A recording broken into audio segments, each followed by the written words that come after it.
a.m. December the 5th at 8:45 a.m. On the bottom of page 10, Portland Henry, that is the tampering case in that case. I'll delete the September 27th.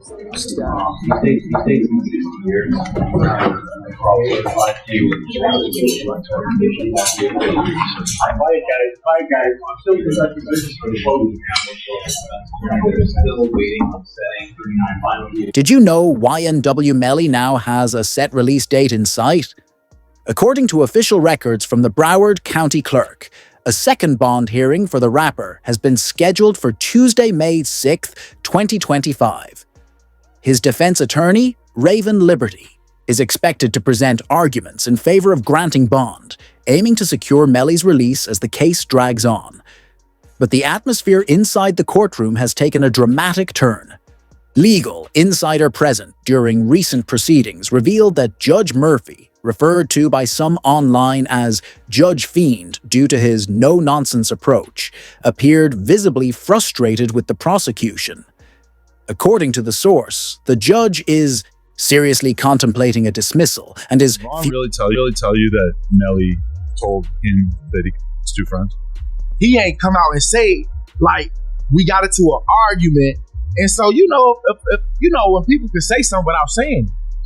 And so he told me, like, once I posted what I posted, Vaughn was mad at me, bro. Why you put that, bro? Walk up him. I'm like, you sitting up here, like, you know the love we got. You do this for us, but you gonna trust that his two friends? And he said, them was trying to extort him.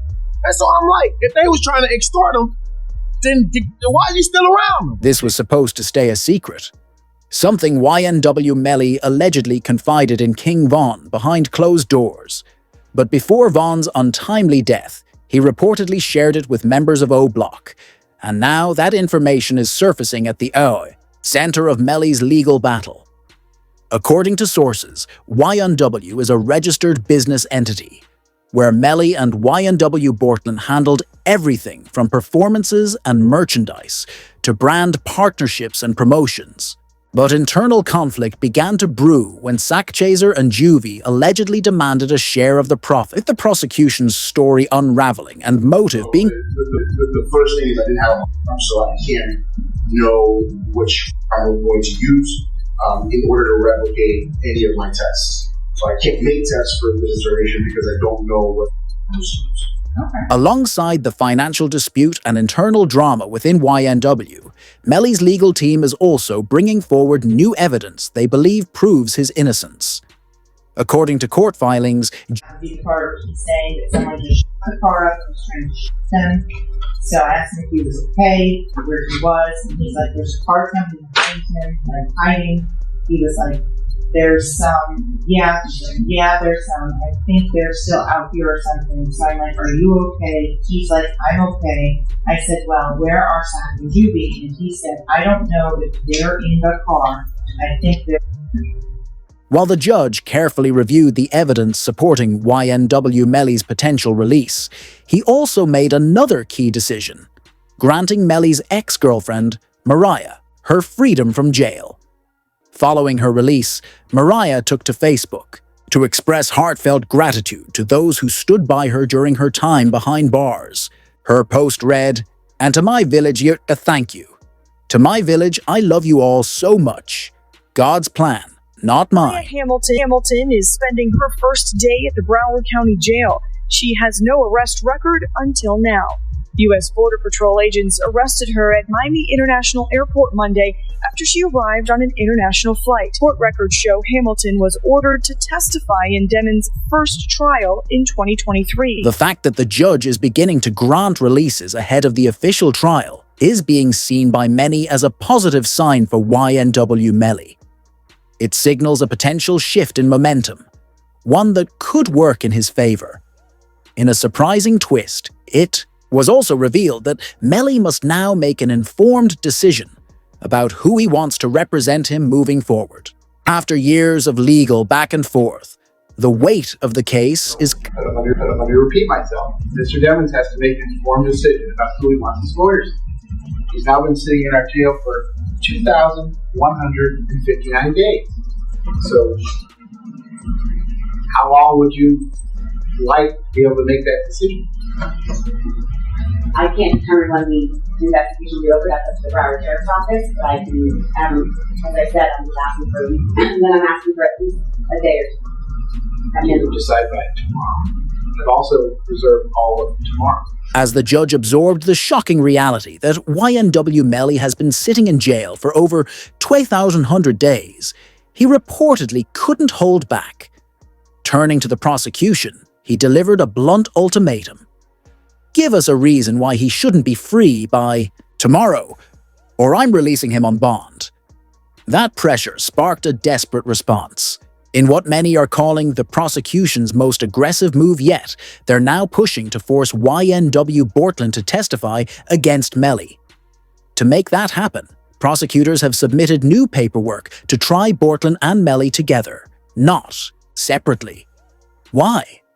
Because they believe that by placing the two former friends in the same courtroom under the same charges, they can squeeze Bortland into flip. And you can try them together. It is to the benefit of the state to try them together, just more efficient. You don't have to do things again and again. Do it all at once, and also get a better chance of having them incriminate each other during the trial.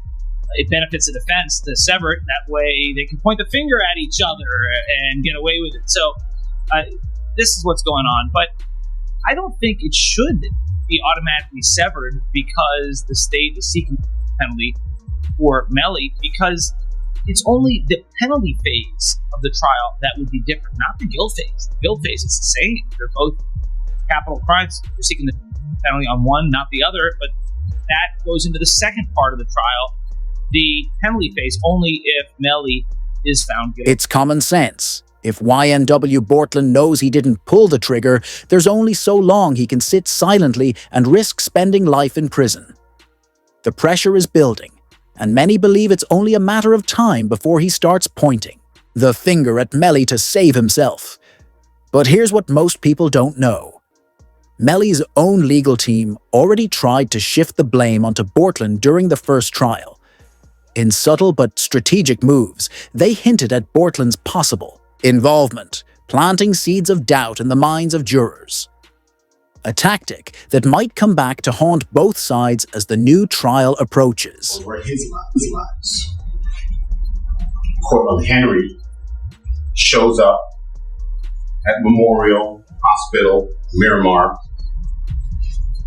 You don't see him sitting there, but where you will see him sitting is in the driver's seat of a car, two bodies, car riddled with bullets. And when he shows up with a change of clothing, change of shirt, powder residue on his hands, evidencing that he had discharged a firearm. And he lies. He lies about where the incident occurred. He lies about how it occurred. And he lies about not having the phone. I think it was Miss Bradley herself who said, everybody has a phone in his pocket, not Cortland Henry. In a bold move during the earlier trial, Melly's own lawyer revealed that it was YNW Bortland who had been lying to federal investigators, not Melly. The defense went even further, presenting damning forensic evidence that Bortland had gunpowder, residue on his hands the night of the incident. To drive the point home, they even brought a forensic scientist to the stand, who detailed the findings and explained how the residue directly linked Bortland to the fatal shootings, casting serious doubt on his version of events. And one particle characteristic part residue and one two-component part. Okay. And can you explain to us what that means? Basically, overall, there was part residue present on the. It was the moment YNW Bortland's lawyers told him to stay quiet on social media. But clearly, the pressure was getting to him. Bortland wasn't happy at all with how things were unfolding. So, when Melly's mistrial was granted, something curious happened. On the same day, Bortland tweeted a mysterious message that left everyone wondering. Mind games don't work on people like me. Alongside the tweet was a handshake emoji, almost as if he was signaling he had accepted some sort of deal.